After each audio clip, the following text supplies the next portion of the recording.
내년 세제 개편안이 발표되는데 뭐 반드시 뭐 세제 개편안대로 개정되진 않지만 큰 틀에서는 뭐 거의 네, 다 맞습니다. 그대로 가잖아요. 네, 맞습니다. 예, 오늘은 그 세제 개편안에 대해서 이야기를 해보도록 하겠습니다. 먼저 그 가장 이슈가 된 게 법인세 최고 세율인데 네. 22%로 인하하잖아요. 네, 맞습니다. 그건 대기업 얘기잖아요. 네, 사실은 그렇습니다. 이 부분은 3천억이 초과이 되기 때문에 네. 과세 표준이 3천억이라는 것은 이제 굉장히 큰 거거든요, 사실. 네. 그 부분은 사실상 뭐 많은 혜택이 볼 수 있지가 않고요. 네. 중소기업 같은 경우에 여기에 해당되지 않고요. 네. 우리 중소기업 같은 경우는 네. 최하위 구간도 늘려졌습니다. 옛날에는 2억까지 10%였는데요. 네. 그 부분을 5억, 3억 정도 올려줬습니다. 뭐 어떻게 보면 작을 수도 있는데요. 네. 그래도 어느 정도 세부담은 완화됐다 할 수 있겠습니다. 네. 꼭 통과되었으면 좋겠네요. 네, 맞습니다. 다음으로 그 가업 상속 공제는 사실 경영인이 가업 상속함에 있어서 상속세 부담을 크게 줄여주는 건데 네, 맞습니다. 사후 관리 요건이 굉장히 까다로워서 사실 실효성이 없다는 얘기가 많았었어요. 네, 그렇습니다. 근데 이게 좀 많이 완화된다라고 하는데 여기가 어떻게 바뀌었나요? 일단은 과거에 뭐 가업상속 공제에 관련돼 가지고 이제 여러 가지 계속 한도라든지 뭐 사후관리 유예들이 네. 지속적으로 이루어졌는데요. 네. 이번에도 좀 완화를 해줬습니다. 네. 관련돼 가지고 적용 대상 기업도 네. 우리 중소기업들은 뭐 항상 됐었고요. 중견기업 같은 경우는 4천억 기준도 1조로 높여주고 그리고 어머. 가업 영위 기간에 따른 공제 한도도 많이 늘어났습니다. 거의 네. 2배 수준으로 네. 늘어났고요. 네. 200억이었던 게 400억으로 네. 최대 뭐 500억이었던 게 1000억으로 늘어났습니다. 네. 지분 요건도 네. 이게 옛날에 50%였습니다. 네. 근데 이것을 40%로 완화를 해줬습니다. 네. 그래서 뭐니 해도 가장 좋은 게 뭐 사후 관리 요건이나 네, 맞습니다. 사실 이거 되게 맞추기 되게 어렵잖아요. 사실 요건이 안 되시는 분들은 많이 네. 없었어요. 일반적으로 공제 한도도 다 안에 들어오시고요. 근데 네. 부담스러운 게 사후 관리였고요. 네.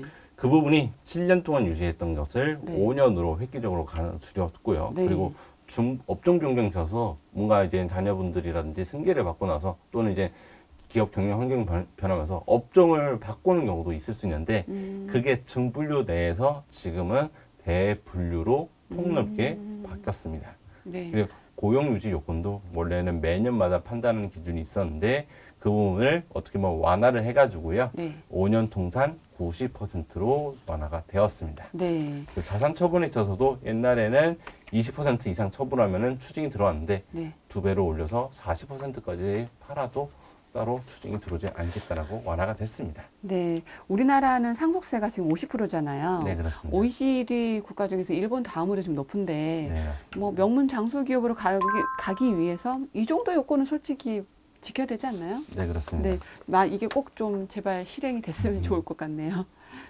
증여특례도 많이 완화됐죠, 근데요. 네, 맞습니다. 증여특례도 이제 많이 완화가 됐고요. 네. 이제 사후관리 요건에서도 많이 완화가 됐고 네. 공제 확대에 있어서도 과거에 5억 원 공제했던 것을 네. 10억 공제로 높여주고 네. 과세가에 100억 한도였던 것을 1000억으로 획기적으로 높여줬습니다. 10배를 올라갔네요. 네, 그렇습니다.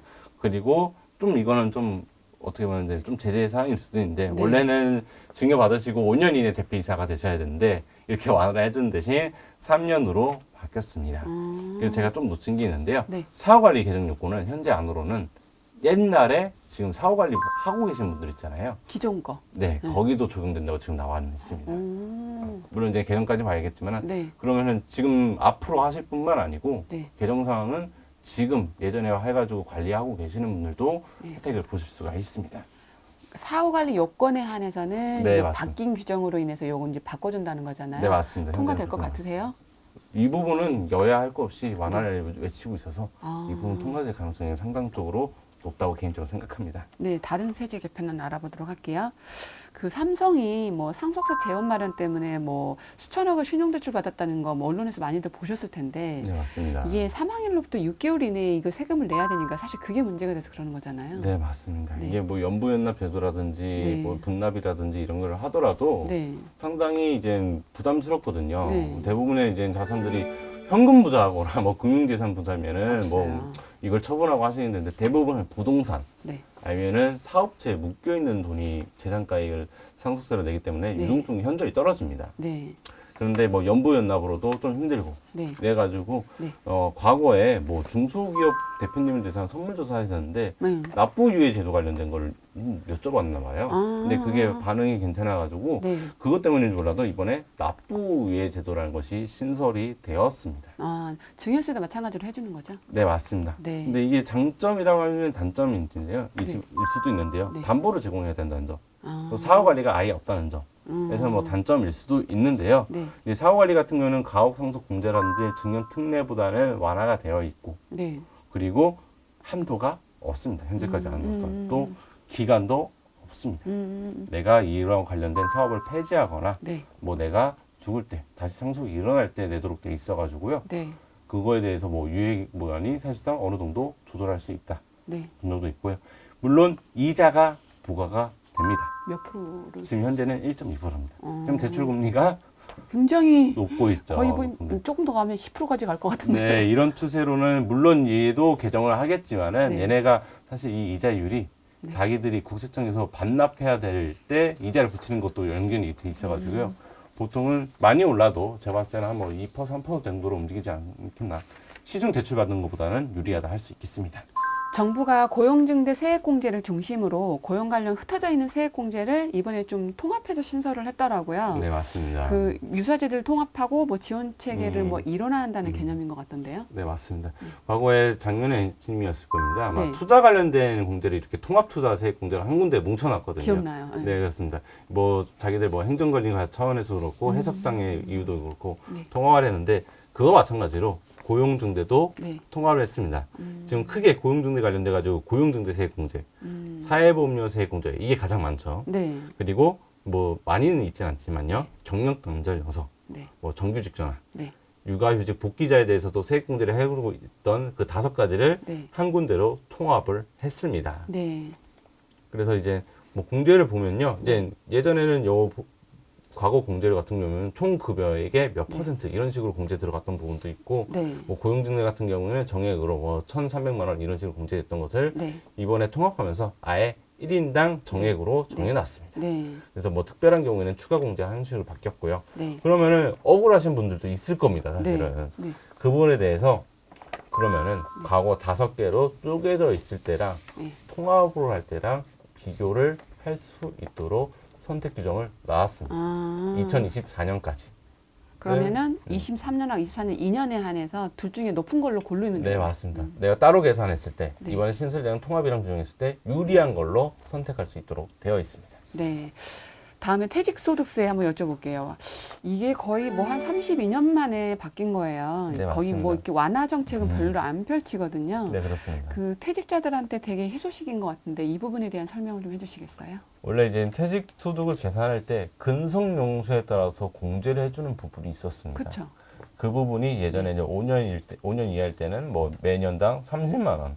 뭐 되게 작아요. 네, 맞습니다. 네. 그 넘어갔을 때는 50만 원, 뭐 연당 80만 원. 20년 초과해야 연당 120만 원 공제가 들어갔었는데 이제는 제일 낮은 게 네.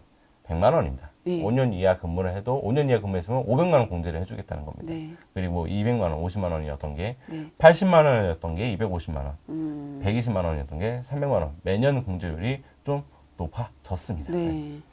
근데 뭐 계산해보면 뭐 어느 정도 효과가 뭐 시뮬레이션을 해본 결과 이게 네. 크진 않더라고요. 이게 네. 공제가 이제 뭐 근속연수에 따라서 유리하신 분도 있겠지만은 네네. 크게 뭐 1, 2% 정도 고액자산 같은 경우에는 1, 2% 정도 좀 낮다라고 할 네. 수 있겠습니다. 그래도 안 바뀌는 것보다는 낫겠죠. 네, 맞습니다.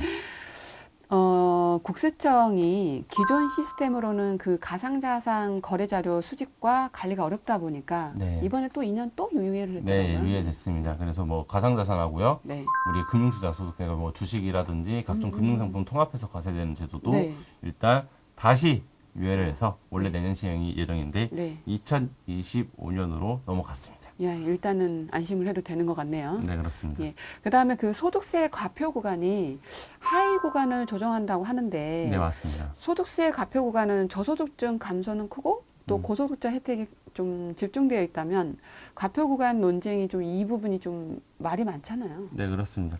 일단 과세 표준 이제 하위 구간에 대해서 이제 1,200만 원 하던 것을 1,400만 원으로 낮춰줬습니다.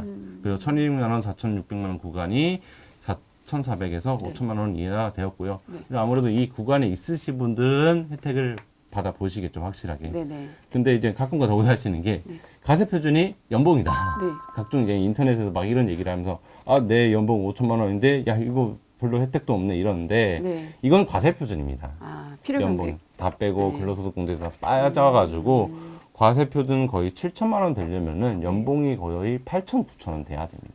네. 그 부분도 있고요. 이게 누진공제 제도다 보니까 네. 이 8천만 원을 넘어가시는 분들도 네. 혜택을 보실 수는 있습니다. 대표님들이 왜 연봉 7천만 원짜리 신고 많이 하잖아요. 네, 세율이 어디에 많이 들어가요? 보통 이제 혼자 네. 공제를 단독으로 들어가신다 하면은 네. 공제 이것저것 놓고 하면은 24% 구간. 아. 뭐 공제가 좀 있으시다면 15%까지 넘어가시는 분도 많습니다. 그 다음에 그 근로소득 세액공제 한도가 좀 축소됐죠? 네, 그렇습니다. 네. 예, 뭐 과표 얘기하면서 네. 제가 고소득 분들도 다 같이 이득은 네. 볼 수 있다. 이게 네. 누진공제가 얘기를 말씀드렸는데 네. 뒤쪽에서 네. 고소득자에 대해서 근로소득 세액공제를 빼버렸습니다. 네. 그러니까 한도를 축소시켜가지고요. 네. 원래 60만 원에서 50만 원 한도였던 것을 최소 적게 받으면 20만 원까지 받아보실 수 있습니다. 네. 많이 줄어들었습니다. 네. 좀 우리 회사가 지금 동작구에 있잖아요. 네, 그렇습니다. 정말 저 오늘 백반 먹었는데도 아하, 예, 네. 10,000원이었거든요. 네, 그렇습니다. 식대 비과세가 좀 확대됐죠? 네, 맞습니다. 뭐, 이것도 저는 적다고 생각하는데, 그렇죠.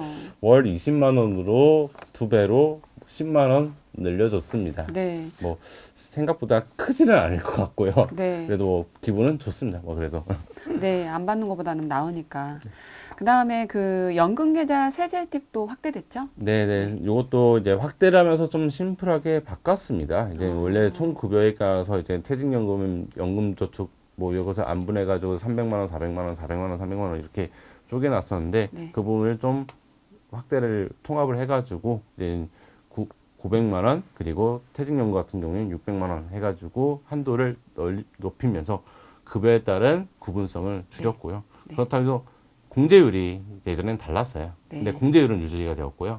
대상이 되는 금액만 높여주고 네. 통합이 되었습니다. 네. 연금 관련돼서 또 지금 이 영상을 보시는 분들은 모를 수도 있는데요. 네. 우리가 사적연금 같은 경우에는 예전에 1,200만 원 이하로 받으면은 분리과세, 네. 넘어가면은 무조건 종합과세였는데요. 근데 이제 1,200만 원이 넘어가도 선택적으로 내가 할 수가 있습니다. 그래서 종합소득과세 이거 무슨 의미인지 잘 모르시는 분들 계시는데 네. 분리과세라 보면 소득공제라든지 세액공제를 못 받습니다. 음. 근데 종합과세를 넘기게 되면은 혹시라도 내가 공제 받을 수 있는 것이 많다 이러면은 이 부분이 더 유리할 수 있기 때문에 선택하실 수가 있습니다. 이번 세제 개편안의 가장 큰 키워드는 법인세, 가업 상속 공제, 그리고 네, 맞습니다. 종부세가 네, 대상이 맞습니다. 되는 것 같은데요. 꼭 이 양쪽 당들이 잘 협조를 해서 세제 개편안이 좀 통과가 되었으면 좋겠습니다. 네. 오늘 2023년 세제 개편안 도움 말씀 감사합니다. 네, 감사합니다.